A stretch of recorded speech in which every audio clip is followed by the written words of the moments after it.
I play Charlie's dad, and who are you? I'm Kyle. You're Kyle.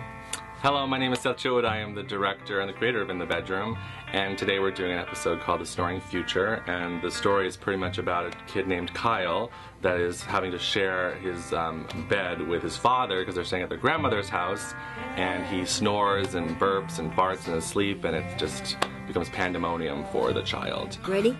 Ready? Watch this. Dad, stop snoring! No, so I want to tell him.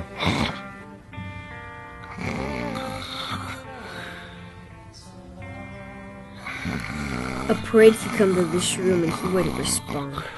I'm in the bed and like he keeps me up with his snoring and farting, and it really annoys me. We're here in my basement. We kind of turned this blank room that just had a couch and a desk into all these different kind of bedroom-like set that's kind of old grandmother house feeling. Mary Ronachek came in and brought a lot of artifacts that she had from her basement in to kind of make that feel. I've been practicing my fake burping, so Oh yeah, I found that I have a new skill. I can burp on cue.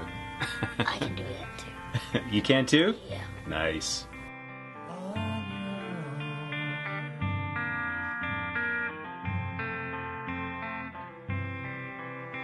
Oh.